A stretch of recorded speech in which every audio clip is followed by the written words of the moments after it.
அனைவருக்குமே வணக்கம். சற்று முன் கிடைக்கப்பெற்ற ஒரு மிக மிக முக்கியமான செய்தி ஒன்று வெளியாகி உள்ளது.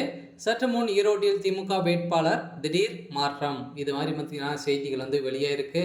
ஸோ இப்போ ஈரோட்டில் நடந்த சம்பவத்தால் பார்த்தீங்கன்னா இப்போ ஈரோட்டில் ஸோ இப்போ இடைத்தேர்தல் வந்து நடக்குமா அப்படின்றது தான் ஒரு பெரிய கேள்வியாகவே வந்து இருக்குது. ஸோ அதனால் திமுக தரப்புலேருந்து பார்த்தீங்கன்னா அதிகாரப்பூர்வமாக விசி சந்திரகுமார் அவர்கள் வந்து பார்த்தீங்கன்னா திமுகவுடைய வேட்பாளராக நிறுத்தியிருந்தாங்க இல்லையா. ஸோ இந்த வேட்பாளர் செய்த சம்பவம் வந்து பார்த்தீங்கன்னா இப்போ திமுகவையும் தமிழகத்தையே ஆட்டி படைக்கக்கூடிய அளவிற்கு தான் வந்து பார்த்தீங்கன்னா இவர் செய்த சம்பவம் ஒரு மிகப்பெரிய சம்பவங்களாக வந்து செய்திருக்காரு. ஸோ அதனால் பார்த்தீங்கன்னா இவருடைய சம்மந்தப்பட்ட இடங்களில் திடீர்னு வந்து பார்த்தீங்கன்னா அமலாக்கத்துறை ரெய்டுகளும் நடத்திய சம்பவத்தினால வந்து பார்த்தீங்கன்னா எக்கச்சக்கமான பணங்கள் 5000 கோடிக்கு மேலே வந்து பார்த்தீங்கன்னா பணங்கள் சிக்கிய சம்பவம் தான் இப்போ ஈரோட்டில் பெரும் அதிர்ச்சிக்கு வந்து உள்ளாக்கி இருக்கக்கூடிய சூழ்நிலையில் தான் இப்போ இந்த திமுகவுடைய வேட்பாளர் திடீர் மாற்றங்கள் வந்து செய்ய போகிறதாக ஒரு பரபரப்பான செய்தி வந்து வெளியாகி வருகிறக்கூடிய நிலையில் தான் பார்த்தீங்கன்னா வருகின்ற பிப்ரவரி 5ஆம் தேதி இடைத்தேர்தலும் நடக்க போகுது. ஸோ அடுத்த பிப்ரவரி 8ஆம் தேதியிலே இந்த ரிசல்ட் வெளியாகும் அப்படின்ற மாதிரி வந்து முடிவுகள் வந்து வெளியாக இருக்கு இல்லையா.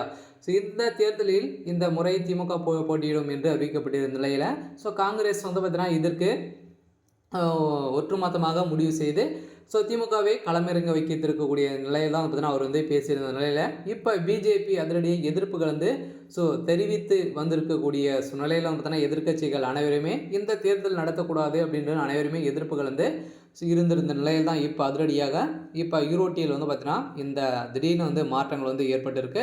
ஸோ அதனால் திமுக தரப்புலேருந்து வேறு ஒரு நபரை வந்து பார்த்தீங்கன்னா நிறுத்தி வைக்கான ஏற்பாடுகள் வந்து நடந்துட்டு வந்திருக்கக்கூடிய நிலையில் தான் இப்போ இந்த திமுகவுடைய வேட்பாளர் செய்த சம்பவத்தினால வந்து பார்த்தீங்கன்னா திமுகவே பெரும் அதிர்ச்சிக்கு வந்து உள்ளாக்கியிருக்கு. ஸோ அதனால் இவர் மீது நிறைய வழக்குகளும் வந்து பார்த்தீங்கன்னா சந்திரகுமார் அவர்கள் மீது வந்து இருக்குது.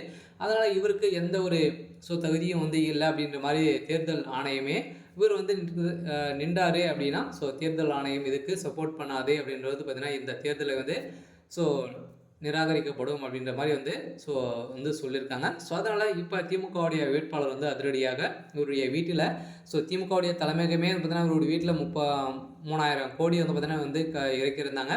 இந்த 3000 கோடியும் வசமாக மூட்டையாக சிக்கிய சம்பவத்தால் தான் இப்போ வந்து பார்த்தீங்கன்னா திமுகவுடைய வேட்பாளர் இப்போ அதிரடியாக கைது செய்யப்பட்டிருக்காரு. அதனால் கைது செய்யப்பட்டவர்கள் வந்து பார்த்தீங்கன்னா இப்போ வந்து திமுகவில் வந்து பார்த்தீங்கன்னா வேட்பாளராக இருந்தவர் இதில் வந்து அதிகாரப்பூர்வமாக அறிவிச்சு இருந்தாலும் இவர் வந்து போட்டியிட முடியாது அப்படின்ற மாதிரி தான் தேர்தல் ஆணையம் வந்து அறிவிப்பு வந்து கொடுத்துருக்காங்க. ஸோ அதனால் புதிய நபராக தான் திமுகவுடைய வேட்பாளராக நிறுத்த வைக்க போகிறாங்க. ஸோ அதனால் யார் அப்படின்றது தான் எல்லாருடைய கேள்வியாகவே வந்து இருக்குது. இருந்தாலும் எதிர்கட்சிகள் அனைவருமே ஆரம்பூர்வமாக அவங்களுடைய கட்சிக்கு இப்போ வந்து பார்த்திங்கன்னா நாம் தமிழ் கட்சியுடைய ஒருங்கிணைப்பாளர் சீமான் அவர்களும் பார்த்தீங்கன்னா இதில் வந்து போட்டியிட போகிறதாக அனௌன்ஸ்மெண்ட்டை கொடுத்துட்டாரு. ஸோ அதனால் இந்த ஈரோட்டில் திமுகவுடைய வேட்பாளர் வந்து திடீர்னு வந்து மாற்றம் பட்டு இருக்காங்க. சரி, ஓகே.